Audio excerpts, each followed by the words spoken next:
Ooh, the Golden Stallion, the man of tomorrow, Sabzu, the rated R radio star, here for our monthly, of course it's end of the month, but whatever, monthly Hangout live Q&A. We do this right on Google Hangouts. You know, Patreon still hasn't gotten it licked to where they have more of the features, like they keep adding them in, but I've been waiting for Patreon to actually get it to where they are natively hosting this sort of thing. I can't wait for that to happen. But until then, yes, we're using Google's products as much as we hate Google on Sovryn Tech. But, you know, what are you going to do? So anyway, of course, you can join, you know, well, people are already in the YouTube chat. You can be a part of the live chat. You can also, you know, whenever we do these shows, you can also come on the show, come right into the Hangout. You can do it audio, video, however you like. And we've actually got both starting the show right out with a guy that, you know, you might not realize it, but I actually reference this guy all the time. If you ever hear me say, so there's this great friend of mine, it happens to be this dude that I am often talking about.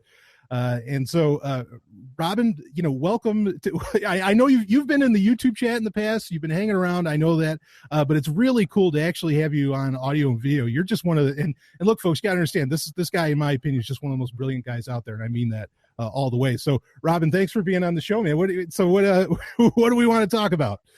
You know, like, well, obviously one of our favorite topics, always Star Wars. I mean, gotta talk Star Wars.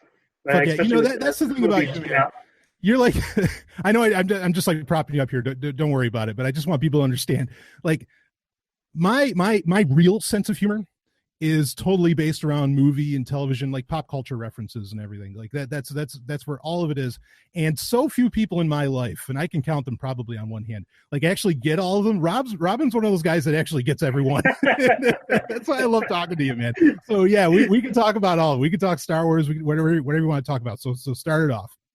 Yeah. So I mean, I obviously had Last Jedi on my brain for, you know, the last several weeks. Just all the time thinking about it. As we all have. Spoiler alerts, by the way, folks. If anybody here, we're going to spoil the shit out of this movie. Yeah, we're going to spoil this tomorrow. Okay.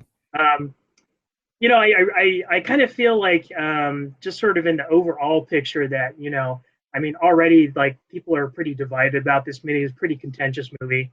But I still remember when episode 1 came out, and I actually think the backlash against that movie was even stronger than it was against The Last Jedi. Initially. Okay.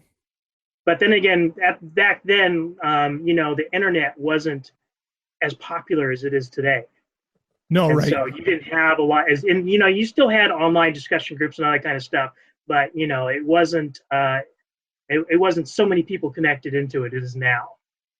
Yeah, and, well, just to reiterate that, I mean, and I've said it many times on Sovryn Tech Prime, I mean, I don't think like the modern internet as we understand it, like everybody being connected to it, that didn't happen until 2003.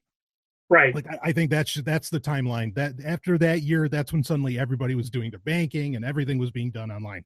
Before then, it was very much Wild West. StarWars.com was a very different situation, which is really where you went to talk Star Wars, and they had like forums on there and everything was really crazy. Yeah, so your premise, I think I kind of agree with it. I know a lot of people have been, and maybe you have more to your point, and you can go ahead, but I know a lot of people have been trying to compare it to The Empire Strikes Back, and they're saying that, well, look, you know, people don't remember, but The Empire Strikes Back was an incredibly contentious film, you know, and controversial film back in 1980. I wasn't even born yet, so I can't. And I was only about 3, so. Right. I don't even remember it really that much. Yeah. I remember when Jedi came out. I remember that really well, but I don't remember Empire too much. Sure. Right.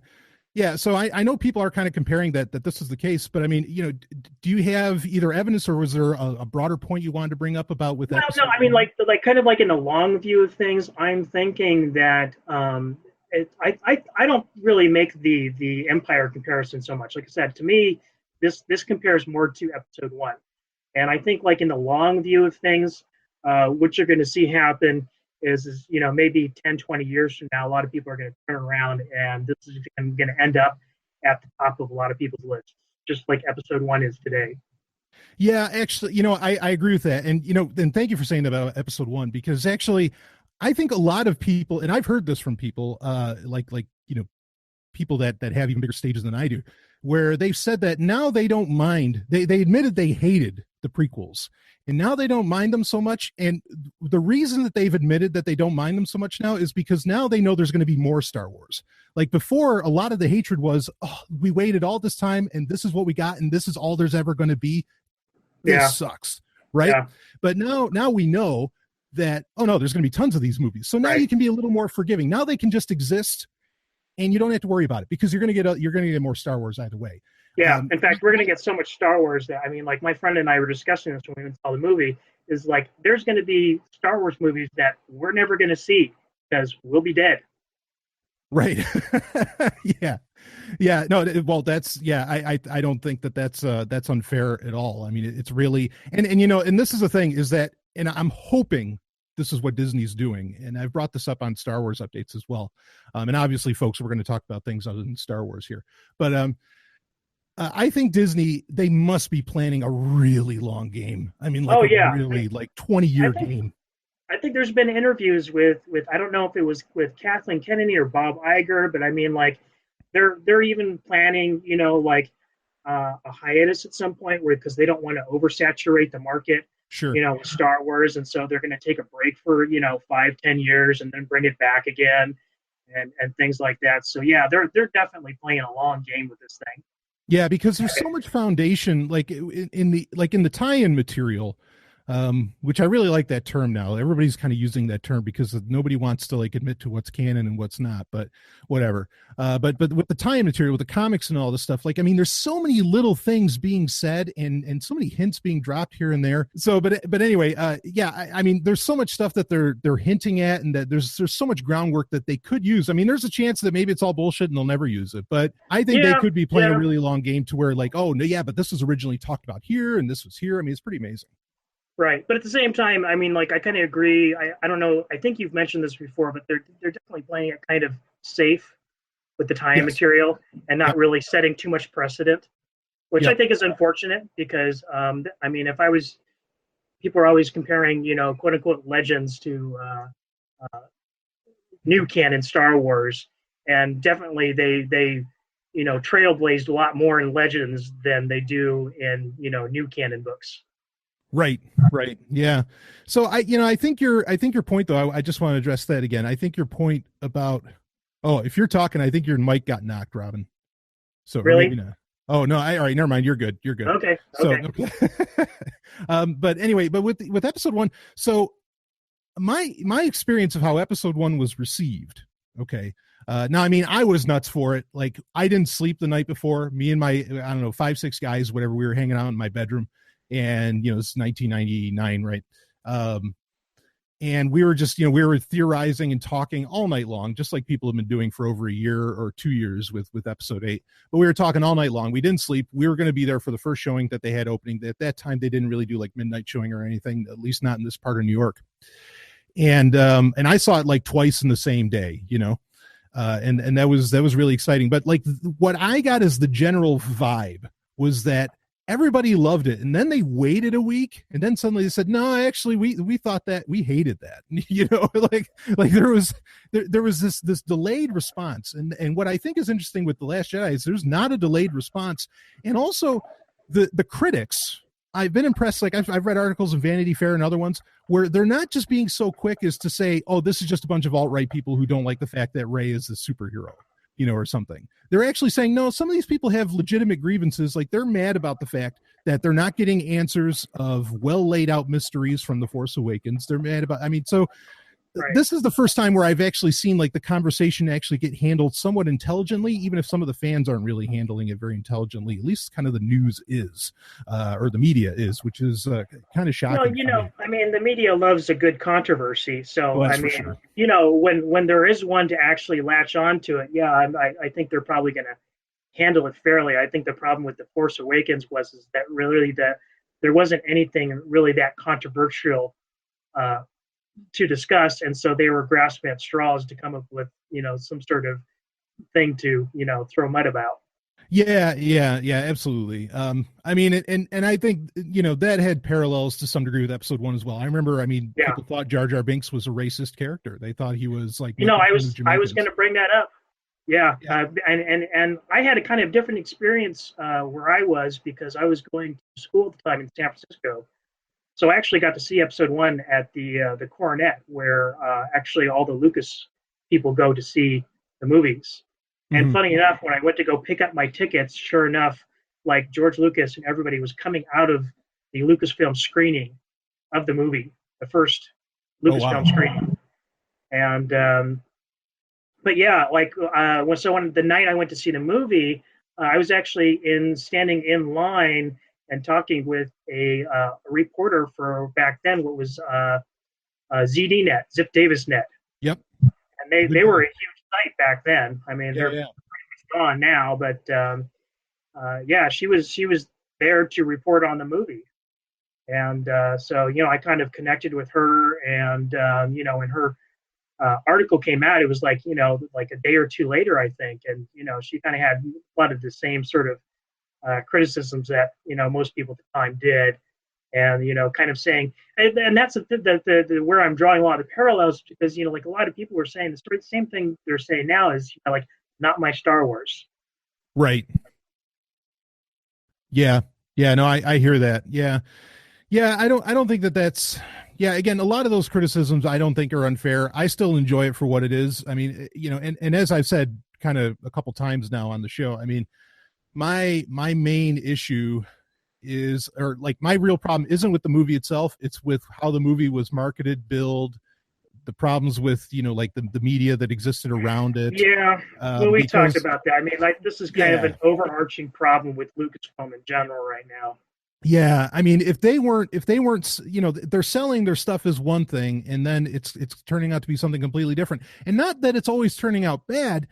It's just if I had like no idea about what was going to be in episode 8, like I don't have any problem with what they did with Luke. I don't have any problem, I don't have problems with any of this stuff. It's just that there was a lot of things that were hinted at or suggested, or there's problems with like other Star Wars podcasts and things like this, where you end up with a very different picture of what this is supposed to be, and then when it's not that, you get mad about it, and that's totally Yeah. understandable.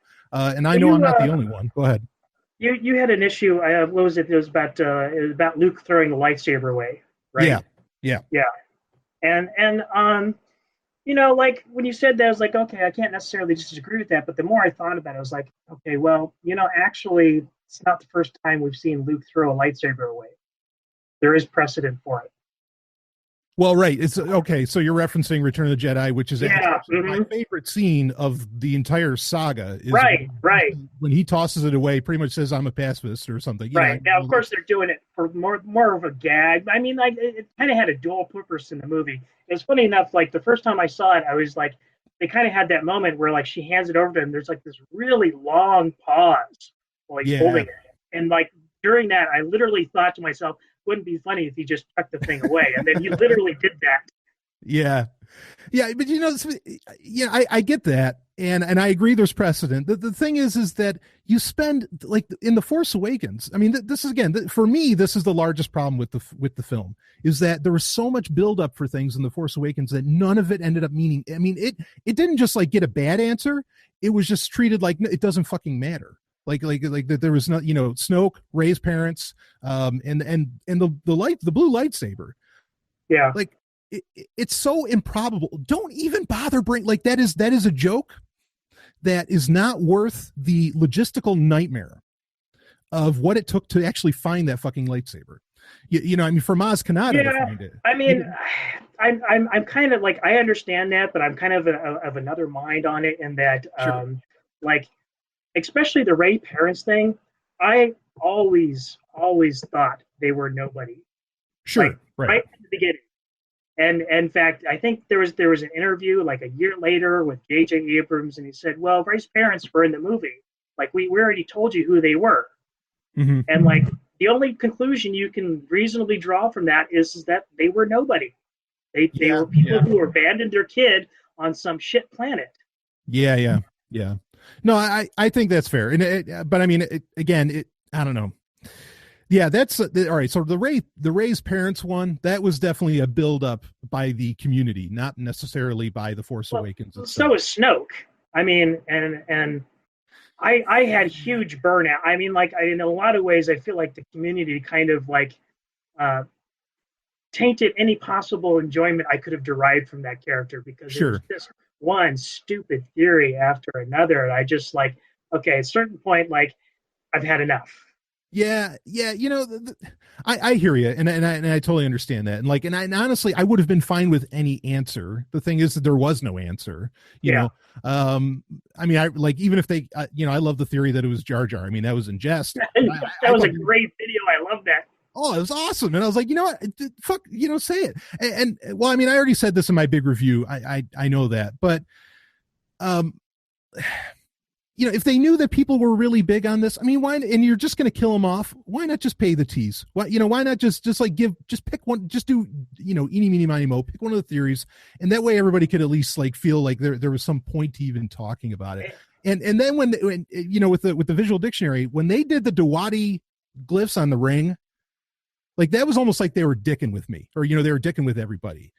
Because again, the only time that's ever mentioned is in a Darth Plagueis book. That's the only time that's ever mentioned. And like you pick, well, and the visual book for episode 3, they mentioned that because Palpatine has the Dewati statues in his room. Right. Okay. Right. And I know it was like in the Essential Atlas too, I think like, yeah. Sure. So there's a couple other spots where it's mentioned, but I mean, like that's a really deep cut to go after. Right. And for it to be in the Darth Plagueis book, I'm like, oh, come on. But you have to consider the source. So who wrote that book? Yeah, Pablo. Yeah. Right. And I mean, like he's kind of notorious for like sort of dicking with people. That's true. He kind of has the free license to go in and put those little jabs in there. That's true. Yeah. Oh man, I don't know. That was so nuts. but no, I hear you. I mean, and honestly, I don't know if I said this on the show or not. Like, I do think that the blue lightsaber is still going to have some kind of like significance. I think. Yeah, like, that's the other thing I was thinking is, okay, well, the trilogy isn't over yet. Right. I mean, we can't say that they haven't answered everything because they're not done yet. Yeah, blue lightsaber is still going to have some. Oh, we got another one coming in. All right. Anyway, but yeah, so the blue lightsaber, I think like it being in pieces, I really think they're going to put that like on the top of Rey's staff. I mean, that's not that I want to get into a speculation game, but that's because like the top of her staff even looks like a fucking lightsaber. So right. I can picture that happening. But, and there's sort of like like a mythic quality into that too, is that like we're breaking the old and using the pieces to rebuild the new. So I mean that totally makes sense. Yeah, that's got a good feel. I like the way you said that. That actually that does make a lot of sense, and I kind of I like that angle if they're going to run with it, if they're smart enough to run with it. So I'm going to read quick, just see what's in the live chat here, and then we can change this up. I think you had another question you wanted to get to, and then we've got Jacob is in the room as well. We'll get to him after that. But let's see what we've got here. I agree with Robin, and episode 1 is my favorite of the prequels, which I hated massively from 2005 to 2015. So, yeah, I think that's the same deal. Like I was saying, how now people are saying, well, as long as we're getting more Star Wars movies, then fine, the prequels can exist because they're just story, which is okay. Got another one here. Prequels are still at the bottom of my list, but I can appreciate the story in spite of the execution. Yep, fair enough. No, that's great. Someone said agreed, and then I didn't pay much attention to the marketing, so I didn't have the same expectations as Brian. Yeah, I mean that's and I can admit to this, like that I'm a consumption whore. I mean I'm so bad. Like I consume all of this shit. I take in everything I can because I'm just so passionate about these things. I usually am too, but like I did kind of hold back a little bit with this movie because I spoiled a good chunk of the Force Awakens, and so I was kind of like I actually went in expecting to have my my pre-assumptions and my preconceptions sort of like busted. Like I was hoping to be surprised, and the movie delivered on that. It maybe not delivered in a way a lot of people really enjoyed, but I really feel like this is the point of the movie in many ways is to like really kind of open up possibilities by breaking convention and really disrupting like a lot of people's conception of what Star Wars is. Yeah, I mean it definitely surprised. I agree with that completely. So Yeah, let's see. So we've got a couple other, let's see. I'd like to know more about Snoke, but I like how he went out. Yeah, it's same. I want to know more about Snoke. In fact, you know what? There is this. So they released, I don't think I have it handy here. I think it's upstairs, but they released like this, I think it was Titan or whoever does. There was like a special, I don't even think it was a Star Wars Insider, but there was a special, commemorative magazine for The Last Jedi. And in that, they talk about Snoke very briefly, and they say that he had another apprentice. Not I read that, that same thing. Yeah. okay, you read that too. Yeah. Yeah. So, I mean, go ahead. so I mean, the other thing I wanted to bring up about Snoke is, I mean, this is the perfect opportunity for them to really sort of course correct books and put out a book about Snoke and have it, be really, trailblazing and define things clearly in Star Wars and actually, really explain things in the way that other books really just have been too timid to do. Yeah, I need that. I need them to really to dive deep. You either have to have fun like they're doing with Dr. Aphra, have that good sexy fun, which they're doing, or you need to you've got to give me history about the galaxy. I've just got to know more. Thrawn kind of scratched that itch a bit. The Thrawn book did, but not enough. I'm really looking forward to alliances. Yeah. Oh yeah, definitely. Though again, I mean that's like the only book I think on the slate, more or less, to come out. Yeah, I have a feeling that sometime in the next month or two, publishing section's probably going to make a bunch of more new announcements because they tend to do this in waves. Yeah, that's true. No, that's a good point. But it's weird because Star Trek, same deal. There are almost no Star Trek books announced for 2018, so it's just kind of odd that both of them have this weird silence that's going on. But lots of comics announced. I mean, tons of comics announced. Yeah. So that's just the way that industry works. Is they always have stuff announced. Sure. Months ahead. Sure. So okay, so you had another. So we've got another person to get to, but don't want to cut you short at all, Robin. I mean, so you had another question. What do you want to get to?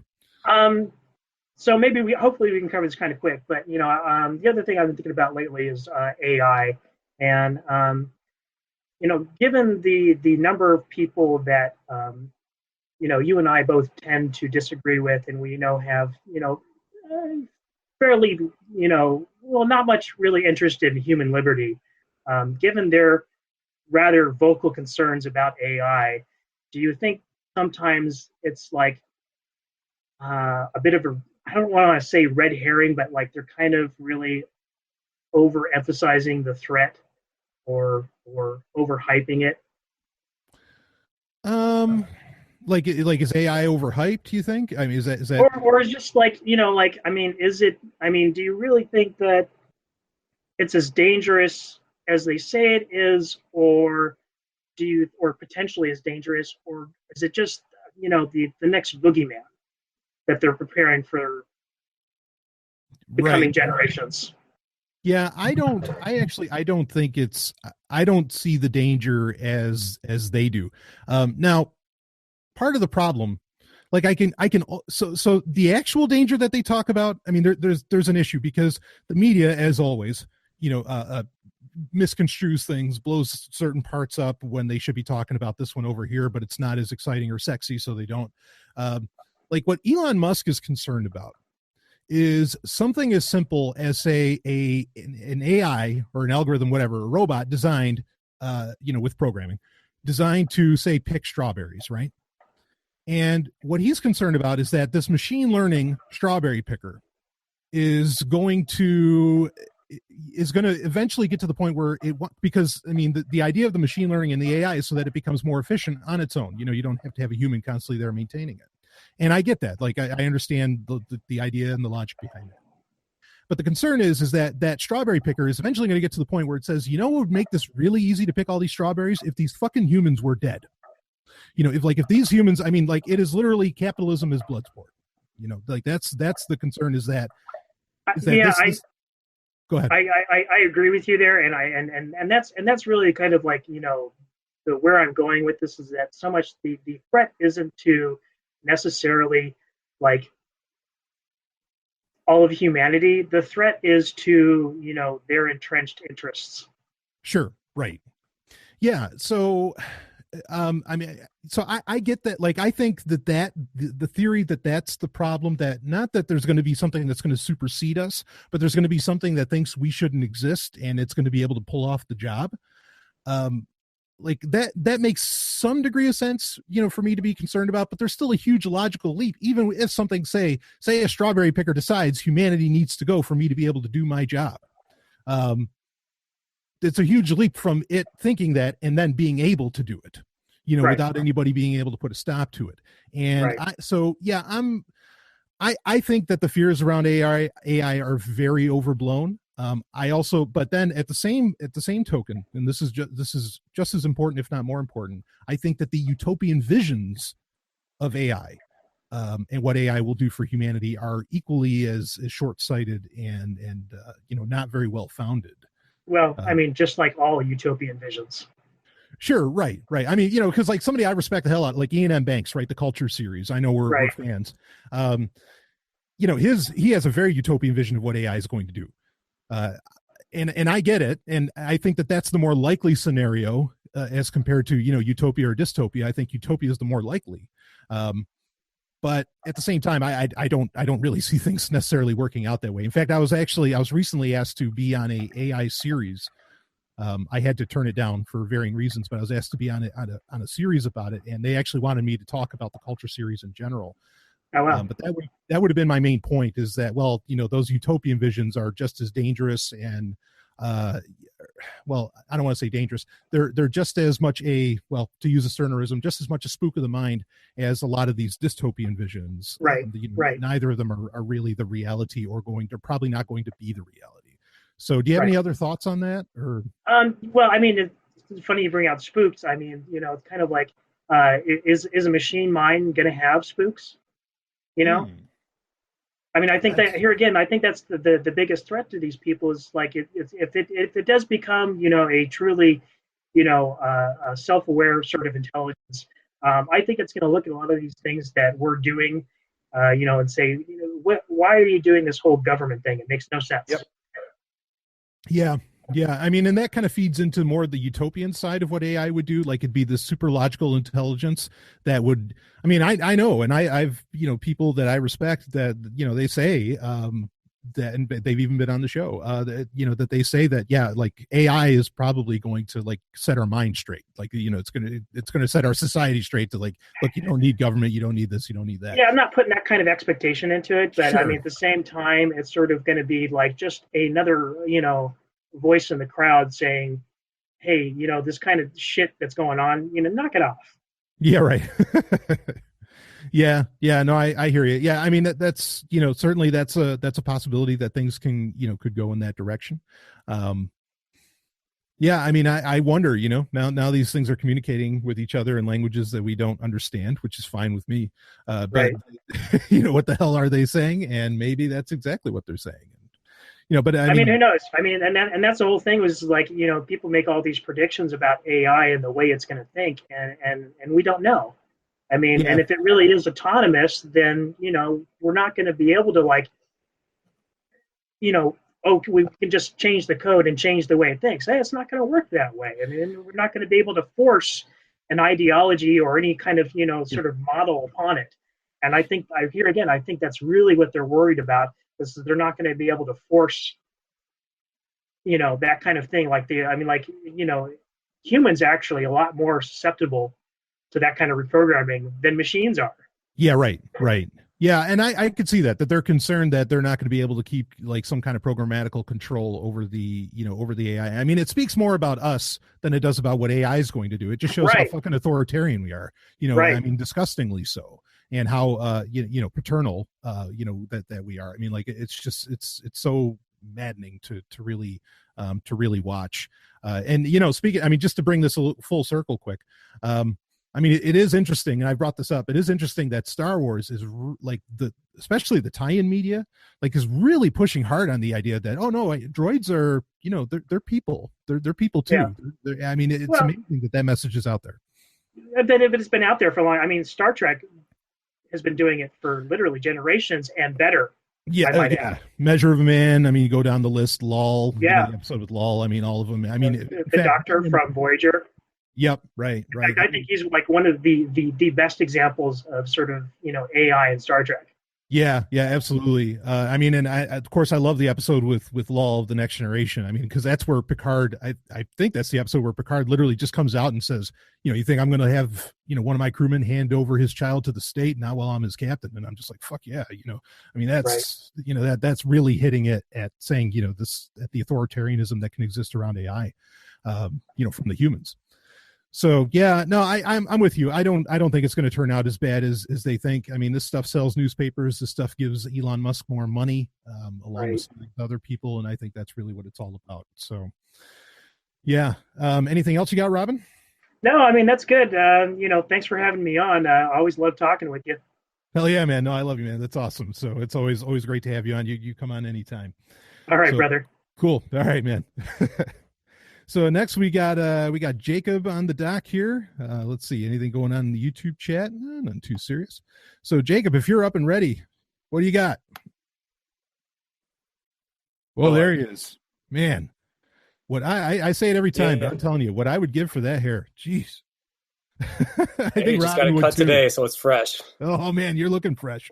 Right on. All right, talk fresh to me now. Yeah. Following up a bit on the AI thing, I go back and forth on whether or not this, AGI is even going to be a thing. You have some of the more utopians, singularitarian types who, it's a done deal, forget about it. It's coming, and we got to live with it. But meanwhile, I've seen convincing arguments the other way as well. Yeah, absolutely. We're nowhere close to it. We don't even know what a mind is, let alone building an artificial one. So it's yeah, we can't even explain our own consciousness very well, and we really can't. And that's the rug that needs to get pulled under from a lot of these conversations that everybody's afraid that you bring up. Like I've heard so many interviews, with like neuroscientists and other people. And someone, the host will mention that to the neuroscience or whatever, the scientist, will mention, say, yeah, but where does consciousness come from? And then they don't really have an answer. And, and that's them being intellectually honest. I'm glad they're being intellectually honest. But then suddenly, they have to shift gears because, what do you do with that? And so, yeah, that kind of throws a lot of AI arguments out the door, because how do we even know? Like the Turing test isn't really meant to, like it's a shitty test. Yeah. I mean, it wasn't designed for AI at all, really. Yeah, whenever someone mentions the Turing test, I'm like, I just completely disregard it. But yeah, exactly. Yeah. So go ahead. But anyway, I've got a lot of thoughts on AI, but I was wondering about this time is what are your comics of the year? Ooh, comics of the year. Oh yeah. Man. Hell yeah. So I will be doing, actually it'll probably be tomorrow's episode, where I'll be covering a lot of my 2016 picks. Wow. So I'm trying, I kind of have to think just a little bit. I'm still Star Trek Boldly Go is still such a great comic book. That was my pick for 2016. So I'm not going to make it the pick again, but I've really been so impressed with that. Some of what Star Wars has done this year has been really great. Outside, well, what do you have? I'm curious if you have any top picks that you think people should be checking out. But go ahead, and then I'll put out some more though. After you. Yeah. I mean, I've got several here. I did come prepared. Oh hell yeah. Lay it on me. So, and some of these, they've been at the top of a lot of best of 2017 lists, like sure. The Black Bolt comic from Marvel by Saliam, Christian Ward, I believe, is the artist. That's that's been really great. Probably the best Marvel book this year. And Mr. Miracle over at DC has been getting a lot of heat. Yep. And it just, I've been reading it and it's been okay, but then issue 5 just came out a few weeks ago, and that's when it fully clicked for me, and now I'm all in on that book, and I see now why people have been talking it up so much. So yeah, those are two of my top ones that were released for the first time this year. That began this year. And I've got a few other ones. Wicked and the Divine at Image is still great. Yeah. Image has a lot of awesome titles still running this year. Yeah. Go ahead. Motor Crush at Image, that started this year, I believe, or late last year, and that was pretty great. There's a lot of good stuff out, but yeah, those are a couple of my top ones. Yeah. So, it's tough to think of like a comic that started in 2017 that like I thought was that awesome. I mean, there's been some continuing runs that have been amazing in 2017. Like Britannia, I think came out from, I think that was Valiant. That was really great. What Valiant has done with Exo Manowar in the past, really couple years, but 2017 has been a really good year for both Exo Manowar and Ninjak. Ninjak's one of my all-time favorites. Black Science has continued to be a really great title. That's from Image as well. That's one. Yeah, that's one I've been meaning to check out. I've got a bunch of Exo Manowar stuff too, and I fell behind on Ninjak, but yeah, I've got to catch up on some of those. But those are really solid. There was one Surgeon X that was really cool from Image as well. I really liked that one. That had more. That an interesting play on a dystopian kind of story that I really dug. But one of my favorite universes going right now is what IDW is doing with the Hasbroverse, where they've connected ROM, Micronauts, Mask, G.I. Joe, and Transformers. And all of those titles, it is such an all-consuming. I mean, I'm a huge G.I. Joe fan and Transformer fan anyway, and I'm a fan of like Mask and those other titles too. Or I mean, those shows like Mask, because some of the first toys I ever remember having. But that's like a hell of a universe to really deep dive into. Is what IDW is doing with the Hasbro universe. That might end up being my pick for 2017. For 2017. But those have been great. On the Marvel and the DC side, I have been liking Wonder Woman this year, and it's not just because of the movie. It's been a pretty good year for Wonder Woman overall. Nightwing has had a pretty good run. That New Order series that they did with Nightwing, that was pretty cool. And with Marvel, I mean, the only thing I can really Black Bolt I know has been phenomenal. I finally caught up with all of the X-Men titles that came out, and they've been leading up to like the resurrection of Jean Grey. Like I think the first issue of that came out. I still have to read that.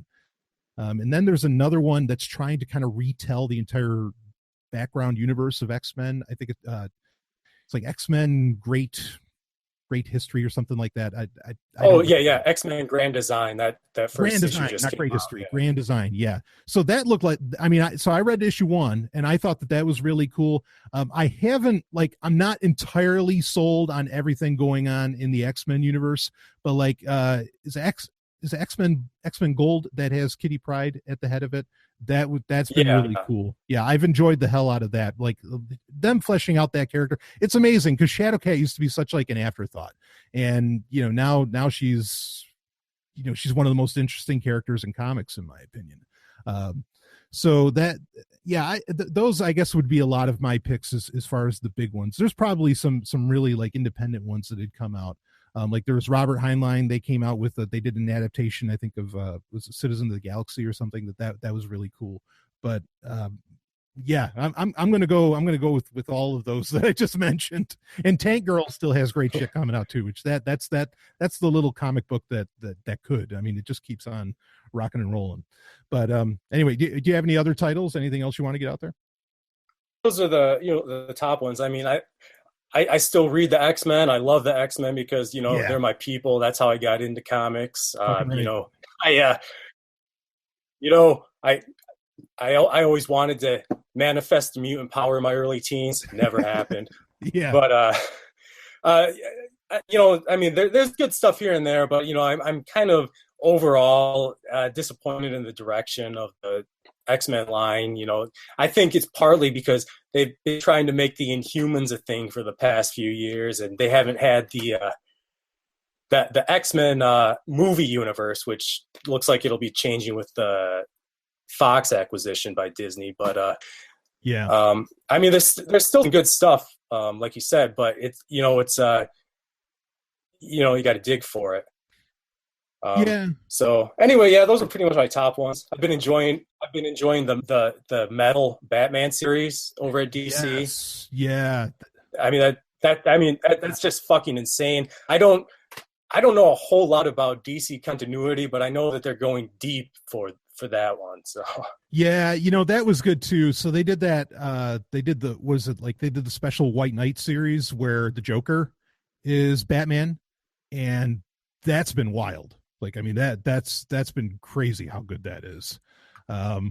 So yeah, that's a solid series as well that they've been doing, which, this is something, and I don't know if Marvel's going to stick to it. Like, Marvel finally came out and said they're going to stop doing like a lot of these big continuity style, like where every comic book title is involved, these big, universe wide stories and everything. Boy, I hope they hold to that. And DC would do well to kind of like lay off of those, even though the past couple they've done have been pretty good. And yeah, like Dark Knight Metal's been pretty good. But yeah, that's my hope for comics in 2018 is that we stop these like, universe wide storylines for at least a few years. Like, give us a fucking break for some time, Well, Marvel had, they really had that huge failure with the whole Secret Empire thing this year. Yeah, I don't think Marvel's had a great like company wide storyline since like House of M. I mean, it's been a long time since I saw them really do something great. I really loved Secret Wars from a couple of years ago. I really liked that storyline. Yeah. Okay. No, that's fair. Like, I felt that was like, because I mean, there was a Secret Wars in the 80s. Like, it was kind of a rehash. But yeah, but no, it wasn't. But you're right. Yeah, that wasn't too bad. But Civil War 2, I thought that kind of fell flat. Yeah, I think everything since Secret Wars has been pretty subpar for the most part. Sure. Yeah, I mean, and DC it isn't necessarily being that much better. Honestly, I wish they stuck with New 52. They changed their minds about that's driving me insane. But I mean, they used to have the best ones. I mean, they had Final Night. Blackest Night was a really good series. I mean, like sometimes they can pull it off, but it only happens every few years. So they've got to take a break, and then they can come back and do whatever they're doing. So agreed. Yeah. Cool. Anything you're hoping for with 2018 as far as the comic book industry goes? I know, like you mentioned the Jean Grey resurrection thing. I know that. Yeah. She's going to be coming back with a new book. I'm always hoping for better X-Men titles. So we'll see if that pans out at all. Yeah, I wish. So I think it was last year, or maybe it was the year previous, when they wanted to come out with that like all-woman X-Men title, and it was the main X-Men title. And I don't know, they thought it was, I know what happened. So that asshat at Marvel who said that, all this diversity in comics isn't selling titles. It's like, so just admit to us that the only reason you do it is because, you're trying to make more money and not because you actually have any passion about the, the social, the social aspects or for the fans or something, which was disgusting. But I had actually pretty high hopes for that. I was looking forward to, Storm being in charge, working with Rogue and everything. That would have been really cool. But that didn't pan out. So yeah, I'm with you. I'm hoping for some really, really great X-Men action, coming in 2018. So cool. Okay. Anything else, Jacob? Otherwise we got Daniel, to get to. No, I'll let Daniel get on. So, until next time. All right. Right on, man. Thanks. Yep. So, Daniel, whenever you are ready, you can jump on board. Hey there. Hey, man. How you doing? It's been a while. Good. Yeah. I missed the last month, and for some of the reason I thought today was at 5 p.m. So fortunately, I just 10 minutes ago looked at my announcements and said 4. Oh, no worries. I have a question, which I'll get to after. I wanted to share a little story. Yeah, please. Had something of a religious experience Oh, no. this last week. So the year is coming to an end, and cryptos have been doing very well, and I think most of the crypto sort of holders, I guess, this is the first time when, well, I don't know if most of the crypto holders, I mean, most of the small fish, this is kind of when, like, they have a sizable holding because of how much, Bitcoin has gone up. Right. And like, honestly, like I bought when it was probably, like, in the grand scheme of things, maybe you can call me an early adopter, but I bought when it was like well in the hundreds. It wasn't like by all means like in the tens or below. And again, I only had like a handful of Bitcoin at any given point in time. But even a handful, when it goes to like 5, 6, 7,000 or more, that's a lot. And so basically, I held on. I bought 2013, 2014, and just didn't really do anything with it. Kind of got, I think I mentioned in one of the previous Hangouts, kind of got disillusioned by it a couple of years ago, and just kind of held on to it, forgot about it. And it wasn't until things started going up again this year that I actually have 5 or 6, hanging around in a cold storage, in a paper wallet.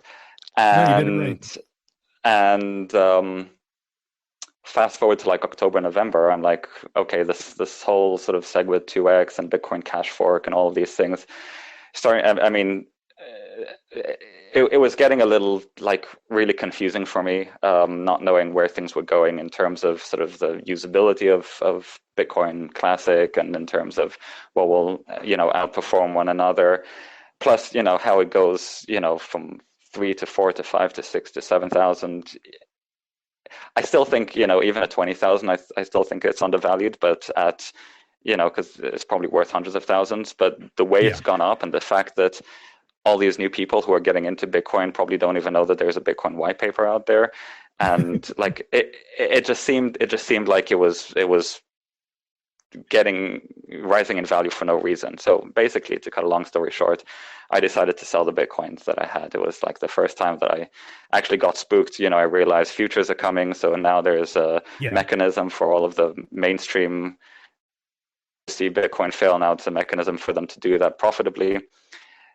The stars aligned for as far as I was concerned with my amazing 2020 vision. So the stars aligned for it to crash. So at 5, 6, 7,000, I decided to cash out. Anyway, being the good anarchist that I am, had every intention, to keep this to myself. Although, I will point out I am an accountant, and if I dare to actually, not report any of that, I could, lose my license, lose my job. I'm not an American citizen, so I could, get deported, etc., etc. Right. But still toying with the idea: do I not? And anyway, my father-in-law, very straight-laced kind of guy, nothing shady, nothing illegal. Will get past him. He said, or he kind of asked me, do you know how to report your Bitcoin sale in your tax returns? And I'm like, well, yeah, it's long-term, as property. But that is assuming they know about it. Anyway, he gave me long story about how all of the bad things that could happen to me. Yeah. And I was like, okay, fine, I'll report it. I'll be, as much as I taxation is theft and I hate all of that stuff. So the last few days, basically, I spent ages just trying to go through the blockchain explorer, trying to figure out when I bought, what I did, et cetera, calculated what my pricing, exactly what date I bought it, to see what my purchase price was versus what my exit price is, and to see what my gains are. At the end of the day, I calculated what it was, but I also came across an unused balance, which I was like, hang on a second, this doesn't look like I sent it to anyone or gave it to anyone. I don't know how, I don't know why, but I kept a root key of an old Armory wallet that I had. For some odd reason, I held onto it. So I restored the wallet, found that balance. Apparently it was mine. And I don't know how a coincidence like this happens. The amount that was on the address that I found out that was mine is exactly, well, dollars away from my sort of tax, whatever I owe for taxes. So weirdest coincidence ever. If it wasn't for needing to figure out like when I bought the coins that I bought and going through all of the transactions, I wouldn't have found this. It would have been lost, for good. So I found this amount, and it's exactly, give or take, what I owe the tax. So I'm no worse off than I was before, at least because I didn't realize that I had it. But that is incredible. The story, it's pretty insane, but it's also, I'm sure your listeners are probably in a similar position where they, they're not Bitcoin millionaires, but they probably at this point kind of their Bitcoin holdings or crypto holdings, starting to get, above 10,000 or, to a point where it's reportable. I hate to be the guy to say, hey, pay taxes, but on the other hand, in a battle between the IRS and Daniel, or in a battle between IRS and anyone, I'll put my money on the IRS winning every time. And the shit that they can do to you, I don't know. It pains me to do this, but on the other hand, it's like,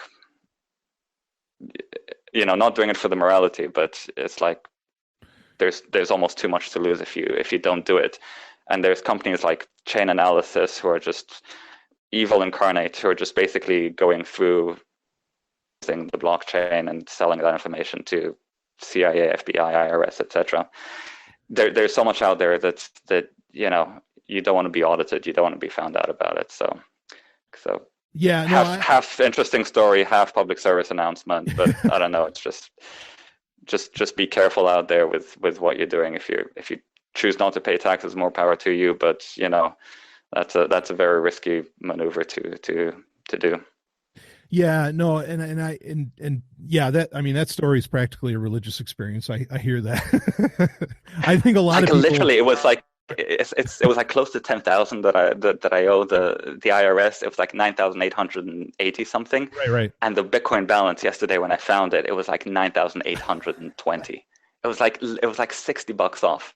It's like, how does that happen? Yeah, I think there's insane. There's a lot of people who are suddenly like, really reassessing the past few years and saying, wait a minute, right, where have I put Bitcoin? And because now find it under the couch, right, between the couch cushions or something. Right, because as where before, maybe it's worth like $10, whatever you forgot about or stopped thinking about, or that spare wallet or something. But now it's worth thousands potentially. So sure. And definitely I don't begrudge anybody like selling out. I've said for years, and I stand by this. I mean, if people wanted to sell out at 10,000, like that is you have done great work. There's nothing wrong with wanting to sell out like around now and all that, just to be on the safe side and everything. I think that makes a ton of sense. Now the taxes thing. Yeah. And I know a lot of people are freaking out right now, and I understand why, because like that, tax code is changing next year, and, there's lots of people wanting to like handle a lot of crypto business at the very end of 2017, so that they don't have to pay all the crazy, these really crazy taxes, capital gains taxes, whatever else that are coming to them due to, President Trump's new tax codes and everything. Yeah, I mean, and it's true. You're right. Like Chain Analysis. I mean, these are things that we've warned about on Sovryn Tech. That like there's whole companies coming up that their entire mission in life is to de-anonymize anything ever done with Bitcoin, and it is a legitimate problem. I mean, I think that anytime this kind of situation comes up, I think that the IRS likes to go for really big fish. Really, really big fish. And the thing is that now for some people you might be really big fish now. I mean, so some listeners might really be doing very well for themselves, and so you want to pay attention to that. And look, if you got to pay the gangs, like somebody who used to be really intelligent once said, tell them, keep the fucking candy, go ahead, take it. And then, because I'm building something amazing outside of you. And, maybe now's the time to look into, some other cryptocurrencies that allow for interesting features. But anyway, that's just me saying that. So what else you got, Daniel? Well, I do have a question regarding non-sponsor cryptocurrencies. Sure. Have you, and you don't have to answer this now if you haven't kind of looked into it, but I would appreciate maybe at some point in the one of the next Q&As when sure. it arises. I think there's like 2 or 3 cryptos that are based off of directed acyclical graphs, DAGs. Yep. IOTA, Rayblocks, don't know how you pronounce it, and Byte Balls, or I don't know, something, all particularly strange named currencies. And getting off Facebook, I've had so much free time, but then I whatchamacallit, I created a Reddit account basically to follow the Sovryn Tech subreddit, which doesn't have much activity on there, so I don't really go there anymore. But what I realized is Reddit, I don't know why it took me like fucking 7 years to realize this, but Reddit is a hotbed for like cryptocurrency. Oh yeah, it's the number one spot. Yeah, absolutely. So so ever since I got like Reddit, all of a sudden I'm like starting to read up about all of these additional cryptocurrencies, and Rayblocks is like shilled like crazy, and I mean it's gone up like a hell of a lot of less than $1 to $15 in the last I don't know how long. But on the other hand, it's closed source, and nobody's audited, or I think nobody's audited the code, and it looks a bit peculiar. IOTA seems to have some. Again, it's based on the fact that whether we like it or not, IoT is going to be a big thing. Yeah. But the thing that's more interesting to me is really the technology of using blockchains, and the fact that it might not work very well when it's a small scale, but when it scales up, it's kind of like BitTorrent, that the more you use it, the faster it goes, as opposed to a regular server internet, where the more people who use it, the more likely you're going to get a denial of service. Right. So I don't know. I'm interested in sort of the alternative technology for DAGs for what they are, and I'm just wondering whether you looked into it at any point. If so, what your thoughts are on it. Yeah, sure. And again, it doesn't have to be right now, but just interested in general. Yeah, I mean, I haven't really deep dived like I did with Bitcoin when Bitcoin was first a thing. I mean, I really, really deep dived into what was going on all around that, and even especially at the time, a lot of the newer ones, because you could kind of keep track of what was actually being released back then. This would have been, actually now I guess almost like 7-8 years ago. But so no, I haven't deep dived too much into DAGs. I get the concept, I get the idea, and I'm not opposed to the idea. Maybe it is something better for me to like really spend a lot of time like getting into more of the technicals on a Q&A. But yeah, I mean, this is and I think so when Rob Viglione was on, who's with Zencash, and he is a Sovryn Tech sponsor, full disclosure, he briefly talked about DAGs during his interview. And we had mentioned how like it's very similar to the concept of what MadeSafe was trying to do years ago.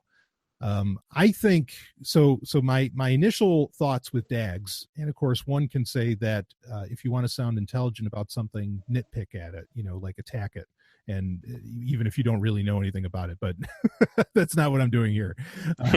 But my initial thought is that I don't know if this sort of thing, like I think there's there's Holocoin, there's a bunch of different ones that are trying to do the same stuff.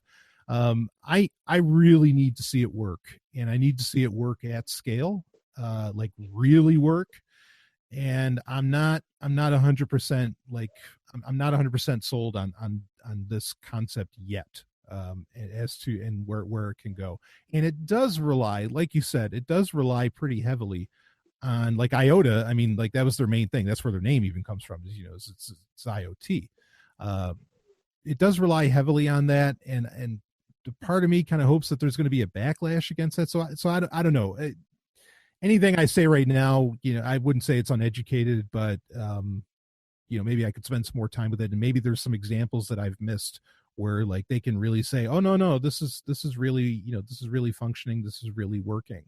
I mean, I could see where like IPFS could, work better as a DAG. Like, I mean, I love the abstract idea is very interesting, but that's kind of what I've got, is that I need to see a lot more evidence that this is really doing what it's doing, before I really believe in it. So do you have any thoughts, anything you wanted to share? No, I'm genuinely like curious, because there's relatively little actual new technology these days. Yeah. No, that's a fact, yeah. What Zen System is doing is great, especially like building a whole platform on sort of the ZK snarks or whatever, and then and various other sort of additional implementations beyond that, and ring signatures for Monero, and right. There are some interesting, new sort of new technologies here and there, and those are the ones that are really interesting to me. Everything else is a fucking ERC20 token off of Ethereum. Yeah. Blockchainized something that doesn't need to be, blockchainized. So there's so much crap that's kind of being pretending to be new technology that's gonna, that's gonna revolutionize everything, revolutionize everything, and then there is like 3 or 4 diamonds in the rough that are actually something interesting and something new.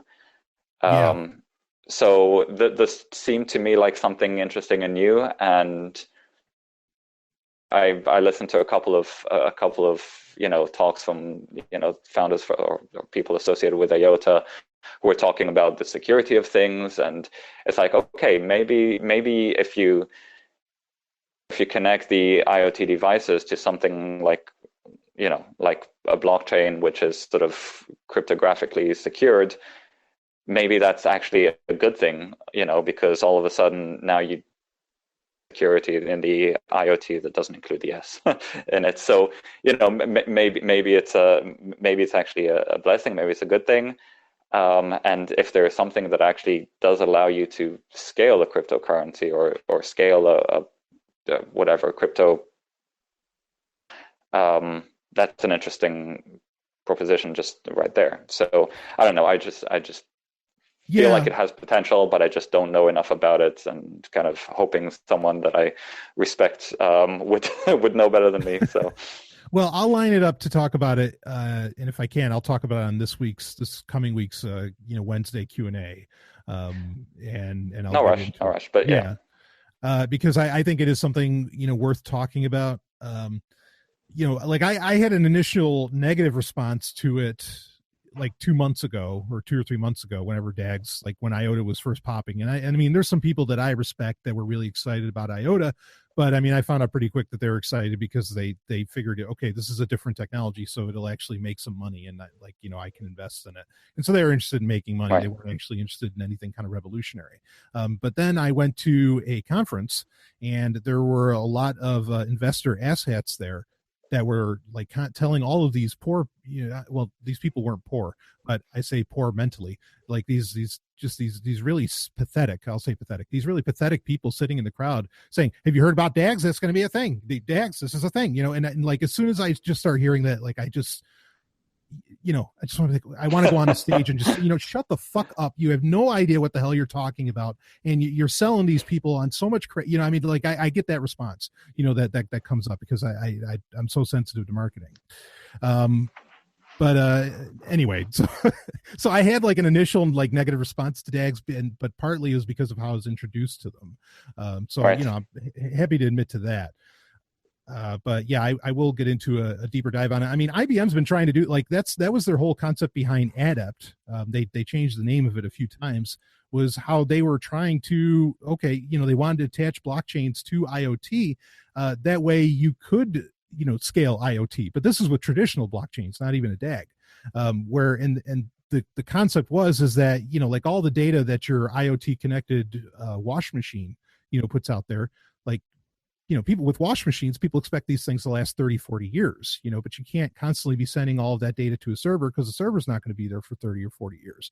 And so the idea is that a blockchain is a long-term storage solution that would still give the consumer the expectation that, of what they're used to with like these kind of appliances and everything, even though they're going to be connected to whatever the fuck they're connected to. But regardless, around that, I mean, yeah, that's definitely something that that's a nut people are really trying to crack. And you might be right that no matter what, we're going to have to deal with IoT as much as crazy a concept as it is in the consumer realm, in the average citizen realm. But yeah, so that's what I've got for now, but I'll definitely touch on the DAG thing in the future. So cool. Yeah, no, great question, awesome. Daniel. Well, and hell of a story, Happy man. New Year. Yeah, likewise. Happy New Year. Yeah. So yeah, thanks so much. So, all right. I guess we'll wrap up a little bit here. Let's see what we got in the chat. It's infuriating. So $10,000 is the point where the IRS will notice you if you cash out. No, 10,000 isn't the point where the IRS will notice you. I mean, sorry. Can I just interject? 10,000. If you have more than $10,000, there is a form called FBAR. Oh, right. Okay. Which is to disclose foreign banking relationships, so like Bitcoin or whatever cryptos are considered offshore accounts. So if you have at any point in time over $10,000, you need to, even if you didn't sell it, like just if you're just hodling, whatever they. Yeah. Even if you're just holding it and you're not actually recognizing any revenue from it, you need to at least disclose that you have it. Yeah, no, actually, glad you were still there, Daniel, for that one. Yes, yeah, because that's the same thing. Like if you're crossing a border with $10,000, like you have to disclose that you're crossing the border with that. I mean, like very similar concepts. So anyway, yeah, no, what I meant. So yes, that's technically accurate, but I think that's where you need to report. But when I say like that, the IRS really likes to go after big fish. I mean, every once in a while, it seems like they go after just like some penny ante person just to strike fear in everybody else and think, well, wait, it actually could be me.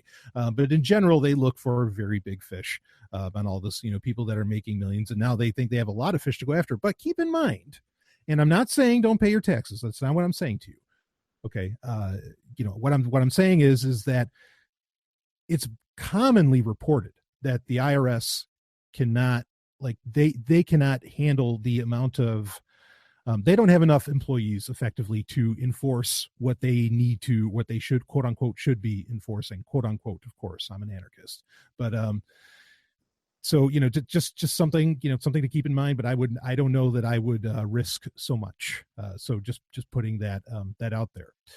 So anyway, okay. Let's see what else we have. Oh, somebody noticed that. So while we're tidying up, we're going to wrap this up now because we've been going for a little over an hour. So behind me in the studio, now, if you're listening to audio, well, you're going to have to check out the video. And of course, the link for the video is in the show notes for the audio for Sovryn Tech Patrons. But behind me, that is a Holocene calendar, or what's also called the Human Era calendar from, what is it, Kerzigzog or whatever the fuck that YouTube channel is. It's actually fairly enjoyable. But yeah, they have the Holocene calendar where you add on 10,000 years. That way it recognizes kind of what is widely seen as the start of human civilization, not Sumeria, but actually the building of Göbekli Tepe. Sorry. And I think that's a really cool idea. So it's very nice to have that. Above that is actually also from Kerzigzog of all things.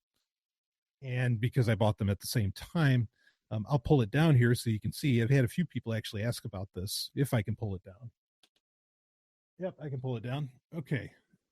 This here, let me put it up to the camera.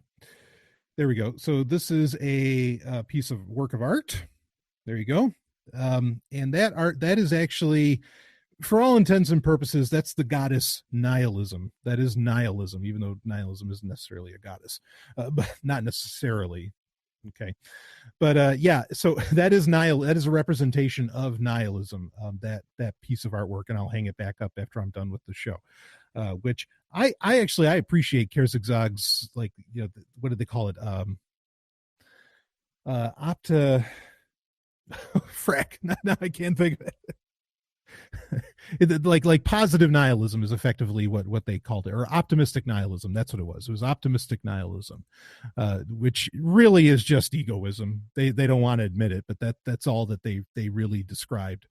So I thought that was really cool, and the fact that they made a painting out of nihilism, I was like, oh, you know, that's pretty nice. Understand, nihilism has many different definitions, and unfortunately, most people in liberty circles they stop at like number one.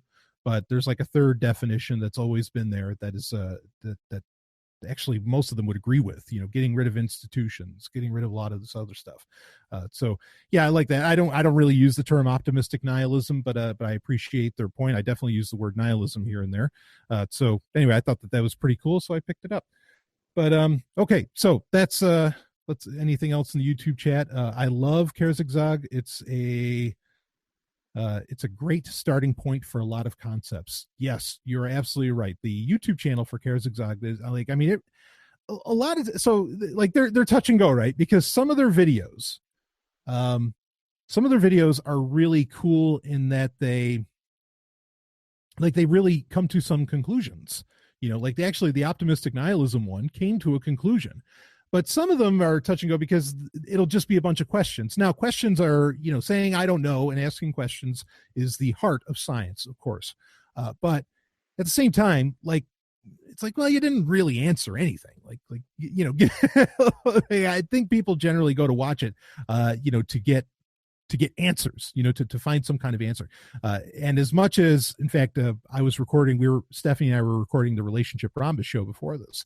And I think I talked about it on it. Like there's no real YouTube heads that I would, you know, really pay attention to or listen to that I think are really worth their salt. Kerzigzog's one of the ones though that I would listen to. There's some others I enjoy, and I've put it in the Sovryn Tech newsletter. So, you know, shouldn't shock anybody. Yeah, I didn't care for their video on UBI. Yeah, exactly. Exactly. That was one of the ones. The one on UBI was one of the ones where they didn't really they played both sides, but they didn't really come down with a conclusion. And I thought that was cheap, you know. Sovryn Tech, I have no, yeah, there's times where I'll leave it with an open-ended question because I don't fucking know. But 99% of the time, I want to give you, no matter how controversial the fucking topic is, I want to give you my opinion, my answer, whatever, and lay it out there. And that's how I think it is. I think it's so important for people to do that. You know, I love asking questions, but man, you know, if you're making like the kind of money that Kerzigzog does, for fuck's sake, like put it down. What do you really think? Especially if you have an entire, you know, now you have an entire ideology that you admit you're espousing, which is optimistic nihilism. So, anyway, yeah. So Kerzigzog. Oh, the other one I like, and this is one I've shared in the Sovryn Tech newsletter. I actually enjoy ContraPoints here and there, even though ContraPoints will have some videos where I'm like, what the hell? Like, I think it was their last one on the use of violence. I thought it even ends with, well, I don't fucking know if I should or shouldn't. And it's like, well, yeah, but people are kind of coming to you to come up with at least some kind of conclusion, and you didn't deliver on that. So anyway, also just want to say, boy, got a lot of talk about controversial. The interview with Mistress Harley from the last episode of Sovryn Tech Prime. Wow. Got some emails over the past couple days that some people were not very happy with that. I don't know, whatever, you know. I'm going to put shit out and you take it how you find it. I mean, that's it. I might address some of those emails in particular in like a future episode or Q&A or something to get into that. But I thought that was just a dynamite little interview. Most people loved it. Most people thought that was just really fascinating, and they had a lot of fun listening to it, which, you know, that's the most important thing you can get out of anything, in my opinion. So yeah, yeah. Someone said, "Boo hoo, LOL." Yeah, exactly. And people say, oh, well, I'm not going to listen to your show anymore. It's like, wow, you're really impressive with your knowledge, but after, you know, you're a coward. I was like, what did I do this cowardly? What the hell? I mean, that's the first time I've ever been called that in a while. Or yeah, that's the first time I've ever been called that. Not that I've been called it in a while. I don't think I've ever been called such a thing, but whatever. Anyway, so there you have it. That's it for this episode. A lot of fun. Thank you for everybody. That was really great. Boy, we had people on like all the way. It was really wonderful to connect with Robin, Jacob, Daniel, of course. And I loved getting into the geeky shit. That was great. And to talk Star Wars, live with people for a good 30 minutes, that was all right. So, all right, that's it. We're wrapping it up. Of course, we still have the Relationship Roundup show. I think will be ending up getting released tomorrow, even though you will have a new Sovryn Tech tomorrow as well. And then on Sunday, on New Year's Eve, will be your Star Trek update. So lots of content. As always, I make sure you get your money's worth on this show, baby. I will see you on the other side.